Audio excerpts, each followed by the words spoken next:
Dr. V. Chandrasekar is working as lecturer in philosophy in the Ramakrishna Mission Vivekananda College since 1996. He has been awarded the degree of PhD by the University of Madras for his work in the area yoga and analytical psychology.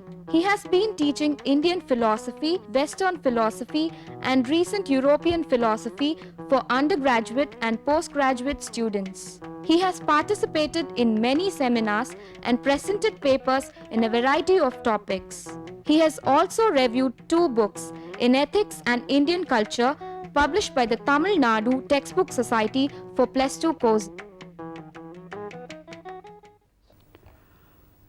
Welcome to UGC series of lectures in philosophy. I have been dealing with Greek philosophy part 1 and this will be the 12th lecture in my series. So far I had told you about the various periods of Greek philosophy, namely the pre-Socratic period and of course the period in which you had the great philosophers like Socrates, Plato, Aristotle, and of course which will be followed by the post-Aristotelian period. But today we will be dealing with the philosophy of one of the pre-Socratic philosophers called Anaxagoras. In fact, it is with Anaxagoras that we can say philosophy transplanted into the soil of Athens. We all know Athens to be the place of Socrates, but before Socrates we can say that it is Anaxagoras who spoke philosophy for the first time in Athens. Of course, he was not from Athens, he was born in Clazomenae, but shifted to Athens and settled down there, and that is where he spoke his philosophy. What is new about his philosophy? One thing, I have been dealing so far in this chapter with the shift from metaphysics to positive science. In fact, in the previous 3 or 4 lectures I had shown this slide stating that this lecture will be dealing with the transition from metaphysics to positive science. What is this metaphysics and positive science? I will just highlight it now and then quickly go on to the topic. Metaphysics by name means beyond physics. Generally it is understood that we are dealing with certain realities which are the ultimate stuffs, but people consider it to be abstract. This we found in the philosophies of Thales, Anaximander, Parmenides and others. But from the time of Empedocles and Anaxagoras, this shift in philosophical standpoint went into positive science. That is what we call as a shift from metaphysics to positive science. Why? This is because they were trying to understand reality in a more concrete way. We all know that positive science is dealing with concrete reality, while philosophy is taken to be dealing with abstract realities. However, the advent of Empedocles and Anaxagoras saw to it that their understanding of the reality was more concrete. In the sense, they were trying to understand reality as that which is. In the philosophy of Empedocles, we saw how he reduced all the existent objects in the world to 4 ultimate entities, namely earth, water, fire, air. To him these 4 elements are eternal. However, what we find in this world as earth, water, fire, air are nothing but the combination of the 4 ultimate principles, he says. We saw that in the previous classes. In the last class I had introduced you to the philosophy of Anaxagoras, who again talks of certain eternal principles which combine to form the world. However, we must remember one thing, both Empedocles and Anaxagoras tread the line of thought developed by Parmenides, who said that there is something permanent. Now, same time there was another philosopher called Heraclitus who said that there is nothing permanent. The philosophers now had to reconcile these 2 views. That is what we saw in Empedocles, how he accepted 4 eternal principles, unchanging principles which combine to form the world. But now Anaxagoras goes a step beyond Empedocles, we can say, in the sense he is going to talk of the ultimate principles of all that is existing in this world, not merely 4. While Empedocles reduced the whole gamut of reality into into 4 elements, Anaxagoras identifies every bit of particle as real, be it gold, hair, bone, water, air, etc. Everything is real for him. And now to him this world has not been created, in the sense what happens is these ultimate principles come together. In fact, in the last class I introduced to you 2 principles called commixture and decomposition. In the sense these elements are there, but they come together and move away from each other. The process of world formation, I can say world formation, not world creation, in the sense the world formation takes place when they come together and it goes on and on and on. Nobody knows when it started and nobody knows when it is going to end. It is there, it is eternal. But when we talk of this kind of mixing, what causes this mixing? I have told you that all these particles are independent of each other, yet they mix. When we say 2 independent things mix together, then there should be a third entity which mixes them. In the same way, when we have so many realities, what brings them together? And that is where Anaxagoras, I told you in the last class, brings in the principle called nous, N-O-U-S, nous. It is the intelligent principle. In the sense the world is comprised of both matter and mind. In fact, at later days we had the discussion with respect to mind and matter, the duality of mind and matter. I think this should have started from the time of Anaxagoras, because it was he who spoke in terms of the corporeal and incorporeal, the material and immaterial. So, he introduced this principle of nous. Of course, we also saw how he was characterizing the nous as the thinnest of all, the purest of all, unmixed. So, as a result, some philosophers held the view that Anaxagoras was materialistic. However, there were other philosophers who could not accept him to be materialistic, simply on the basis of the fact that he spoke of matter to be thin, unmixed, occupying space. In the sense, when we say that mind occupies space, it does not mean that the mind is greater than this or that. Of course, we saw earlier on in the last class that he distinguishes the mind principle existing in all entities, be it plants or human beings or animals.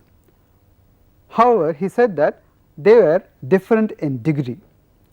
This difference in degree does not mean that the occupation of space by mind differs.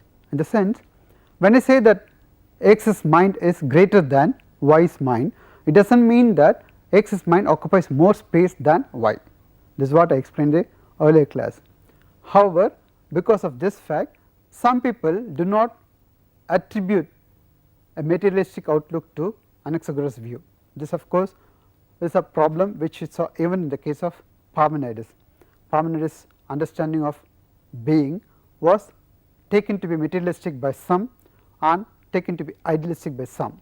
However, Parmenides was not concerned with his view being materialistic or immaterialistic. We saw that. Same way, even Anaxagoras is not going to be concerned with what his view is, whether it is idealistic or materialistic, but some of the ideas that he gave with respect to his theory made people think that he was materialistic in his outlook, made some people think that he is incorporeal in his outlook. That is what we saw in the last class. Now, we concluded with one thing in the last class, namely how this unmixing of the undifferentiated stuff takes place. He calls it as unmixing of the undifferentiated stuff. However, let me just briefly tell you what the cosmology of Anaxagoras is and what he says in his cosmology. Cosmology, we all know, is how the different particles come into being. Of course, I can't use the word come into being, because Anaxagoras does not talk of the world coming into being. Instead, he talks of the world formation. What is the difference between world formation and world coming into being? When we talk of world coming into being, it is a case of creation, which will imply destruction. In the case of Anaxagoras, there is no idea of creation or destruction. Instead, he talks of the formation. I will give an example. Students will be aware of the magnet and ion filings. If the magnet and ion filings are kept next to each other, the magnet attracts the ion filings, and because of that attraction there is some kind of movement in the ion filings. What caused the movements in the ion filings? The ion filings has the tendency to move, but it needs some force from outside. That force is presented by the magnetic power.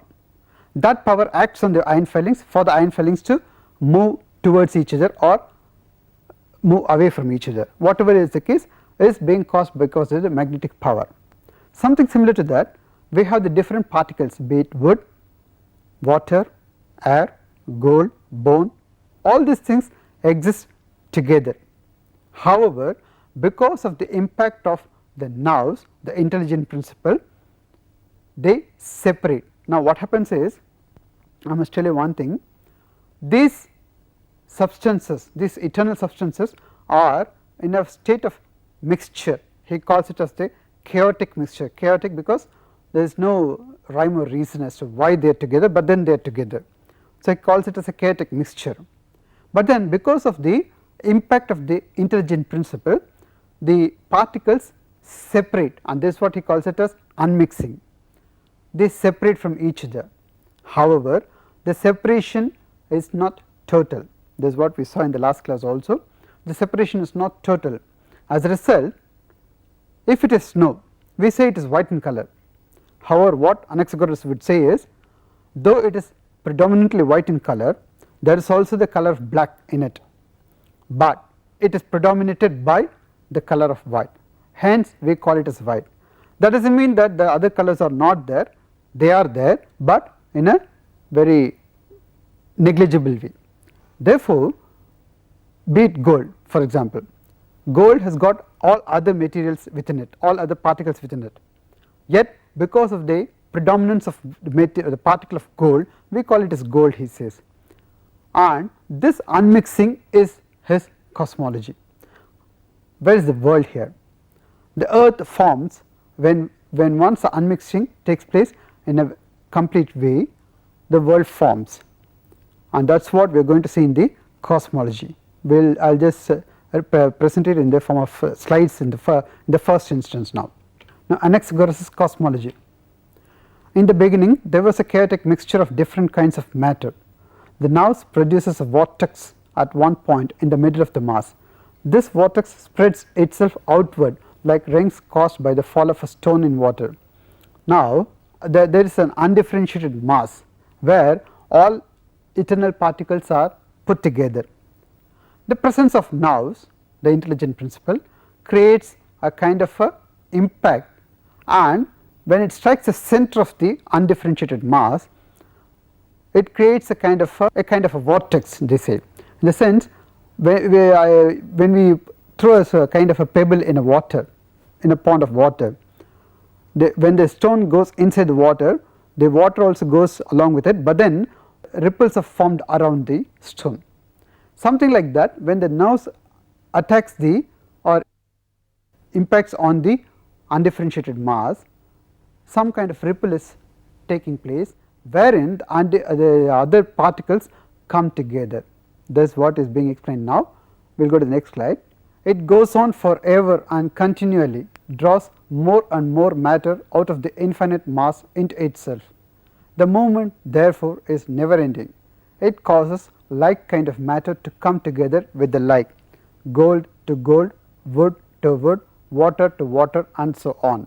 Now what happens is, when the nous principle attacks or attracts the undifferentiated mass of particles, it creates a vortex at the center, and because of that the particles are moving towards the center. As a result, the particles which were together at one point of time start unmixing and like particles come together. That is, the particles which are cold, dark, dense, they come together, the particles which are hot, they come together.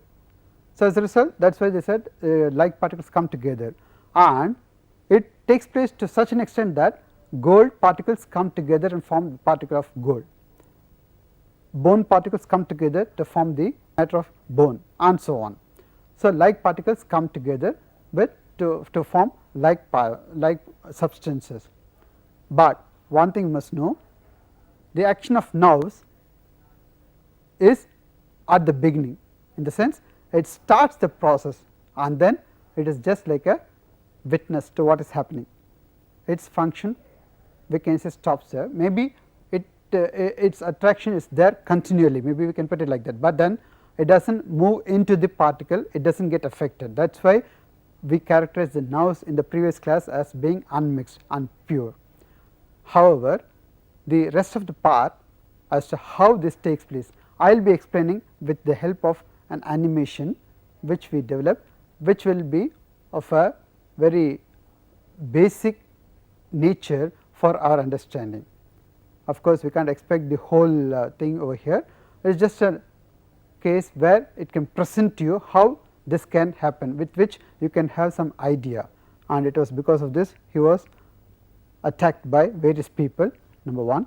But another important thing is, he seems to have been the first to have identified the cause of solar eclipse and lunar eclipse hundreds of years before Christ, because he said he gave the correct understanding of solar eclipse as the earth coming in between sun and moon.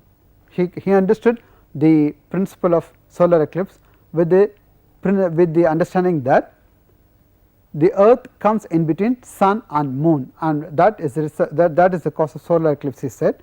And later on, for the lunar eclipse, he said lunar eclipse takes place because of the shadow of earth falling on moon. This is the understanding that we have now, but 500 years or so before Christ, Anaxagoras spoke about it. So, that is an important contribution of Anaxagoras towards mankind. Let me go back to the discussion on the cosmology of Anaxagoras with the help of the animation. Now, see, there is the cosmology of Anaxagoras that I am going to explain here. You have a circle, it is a general representation of the undifferentiated mass, in the sense we find certain rings of white and red colors. I just differentiated the colors in order to tell you that there are different varieties of substances together. Now, we saw an arrow here. This arrow, of course, it is not the exact representation, I am just telling you what it is. I have told you here it is a nerve. Nerve is not in this form as it is, but then the presence of nerves, when it attacks the center here, I have told you this, these are the rings which are the chaotic mixture of matter. What is this matter? It is the particles, the wood particles, gold particles, bone particles, earth particles, air particles, all these things. Now, they are all in a kind of a undifferentiated mixture. When in the animation you saw that the arrow came and struck over here, when it does that, it is not that the mind comes inside and strikes, it is that the presence of mind itself creates a kind of a tension within the center of the undifferentiated mass, where ripples are formed when all the substances come together, which was characterized by making you see that white particles come together and white rings come together and red rings come together. In the sense, the cold particles come together and the heat particles come. Now, we will see the white particles are on one side and the red rings are on the other side. Now, in that animation, I had represented one big circle within which there are quite a few circles of white in color and certain others red in color. It is just a simple representation of the variety of stuffs, because for Anaxagoras, unlike Empedocles, the undifferentiated stuff does not comprise of 1 or 2 or 4 elements, but it comprises of all the elements that is present in the world today. That is why I had given many circles there. The circles represents the different particles, And why is this color of white and red?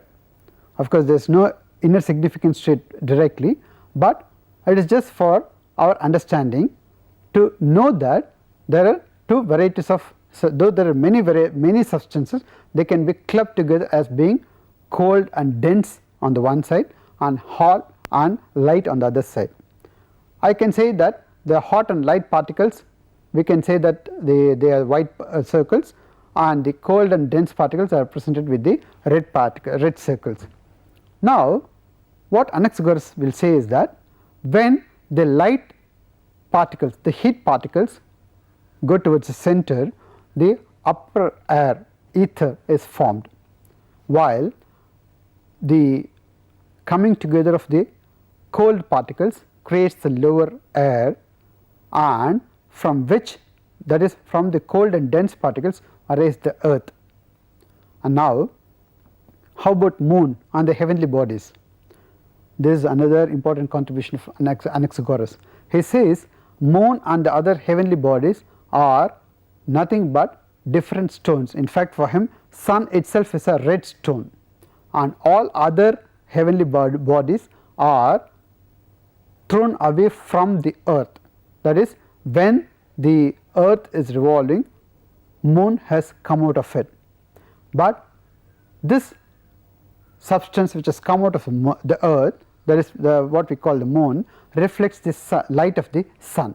This is how he is going to explain, and that is why he was attacked by many people, because those days in Greece people considered sun, moon, earth and every other element as equal to God, or even as God for that matter.